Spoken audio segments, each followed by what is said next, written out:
Hello दोस्तों, good morning. आइए आपका अपना चैनल ज्ञानोदयम में आपका स्वागत है।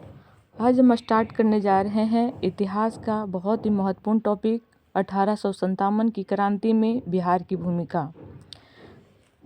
प्रश्न कुछ इस प्रकार है, 1857 के विद्रोह में बिहार के योगदान की विवेचना कीजिए। आइए इसके उत्तर प्रारूप को समझने का प्रयास करते हैं।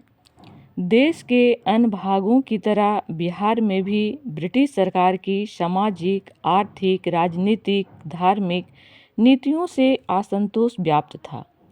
अर्थात कहने का तात्पर्य है कि विभिन्न कारणों, जिसमें सामाजिक, आर्थिक, राजनीतिक, धार्मिक सभी कारण व्याप्त थे, जिसके वजह से असंतोष का माहौल बना हुआ था। समाज के विभिन्न वर्गों में यही असंतोष 1857 के महाविद्रोह का कारण बना। बिहार में 1857 के विद्रोह की शुरुआत सैनिक विद्रोह के रूप में हुआ और धीरे धीरे पूरे बिहार में फैल गया। 12 जून 1857 को देवघर जिले, जो वर्तमान में झारखंड के रोहिणी गांव में भारतीय सैनिकों के विद्रोह करने के साथ ही बिहार में विद्रोह की शुरुआत हुई।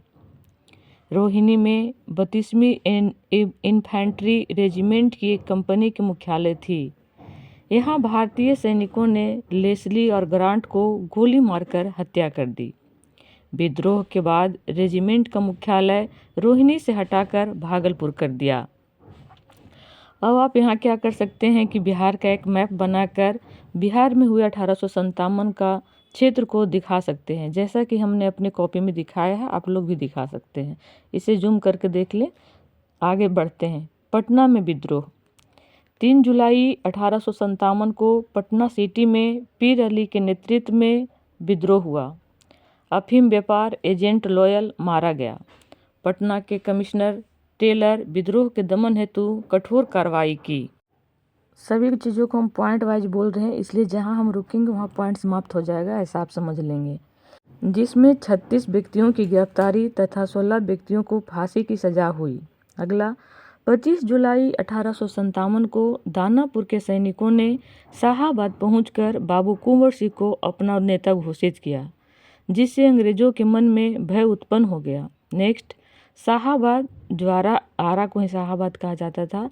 शाहाबाद से 1857 की क्रांति की बागडोर कुंवर सिंह ने लिया तथा जगदीशपुर में 10,000 देशभक्त सैनिकों को एकत्र किया एवं गोला बारूद बनाने का कारखाना स्थापित किया। अगला, दानापुर से 500 यूरोपियन तथा भारतीय फौजों के साथ डनमर मारा गया। नेक्स्ट, 3 अगस्त 1857 को विद्रोहियों ने गया जेल पर कब्जा कर लिया और विद्रोहियों ने 10 दिन तक शहर को कब्जे में रखा। नेक्स्ट, 32वीं एनआई की 2 कंपनियों ने भागलपुर में 9 अक्टूबर 1857 को विद्रोह कर दिया। नेक्स्ट, छपरा के आसपास के क्षेत्रों में मोहम्मद हुसैन खां के नेतृत्व में विद्रोह प्रारंभ हुआ। 31 जुलाई 1857 को मुजफ्फरपुर में 11वीं पैदल सेना के सवारों ने विद्रोह कर दिया। नालंदा और नवादा में 14 अगस्त 1857 को विद्रोहियों ने कब्जा कर लिया और घोषणा की कि नवादा में अंग्रेजी राज खत्म हो गया है। कैप्टन रैटे और विद्रोहियों के बीच मुठभेड़ हुई, जिसमें बड़ी संख्या में विद्रोही मारे गए। इस तरह बिहार के अन्य जिलों में भी विद्रोह का प्रसार था, जिसमें समाज के विभिन्न वर्गों की जन भागीदारी थी, जिसका दूरगामी प्रभाव भी पड़ा। तो अभी तक जो मैंने वर्णन किया वो बिहार में 1857 की क्रांति का कारण रहा। किस किस क्षेत्र प्रभावित, कौन कौन सा क्षेत्र प्रभावित रहा, तो उसे आप एक एक करके दिखाएंगे। जैसे कि सबसे पहले पटना, बिहार, वर्तमान बिहार की बात करें तो पटना में पीर अली के नेतृत्व में किया गया था। लेकिन तब तत्कालीन बिहार की बात करेंगे तो झारखंड के रोहिणी नामक स्थान से यह प्रारंभ हुआ था।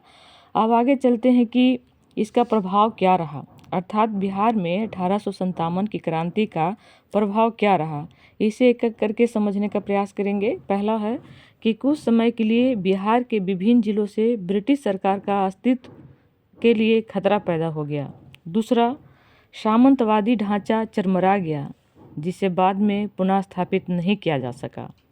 तीसरा, ब्रिटिश सरकार ने साम्राज्य विस्तार के लिए विलय की नीति को परित्याग किया। इसका प्रभाव बिहार पर भी पड़ा।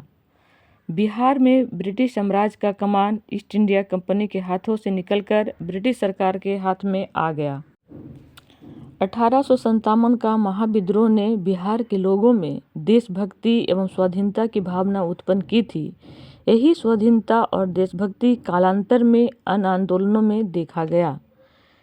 अब निष्कर्ष की ओर हम बढ़ रहे हैं। अतः इस प्रकार कहा जा सकता है कि 1857 का विद्रोह काफ़ी महत्वपूर्ण रहा। ब्रिटिश प्रशासन एवं नीतियों में आमूलचूल परिवर्तन आए। एक अति केंद्रीकृत प्रतिक्रियावादी सरकार अस्तित्व में आई तथा ब्रिटिश समर्थक राजभक्तों को जन्म दिया। परंतु इस नीति से उत्पन्न एक अंतर विरोध देखने को मिलता है। देश के साथ बिहार में भी प्रशासनिक एकीकरण के फलस्वरूप राष्ट्रीय भावना का विकास हुआ तथा ऐसे प्रबुद्ध वर्गों का उदय हुआ जिन्होंने राष्ट्रीय आंदोलन के लिए अनुकूलन परिस्थितियां तैयार की। तो ये था 1857 की क्रांति के बिहार में कारण, प्रभाव और बिहार के किन किन क्षेत्रों में फैला, सभी बातें। क्वेश्चन के अनुरूप क्वेश्चन के अनुरूप उत्तर यहीं समाप्त होता है। इसे आप लोग 2-3 बार सुनने का प्रयास करेंगे। कोशिश कीजिएगा कि आप लोग ईयरफोन या हेडफोन या ब्लूटूथ के माध्यम से जहाँ कहीं भी जा रहे हो लगा कर सुन ले। 2-3 बार सुनने के बाद ये स्वतः आपको याद हो जाएगा। चलिए इसी के साथ हम अपना ऑडियो समाप्त करते हैं। धन्यवाद। जय हिंद, जय भारत।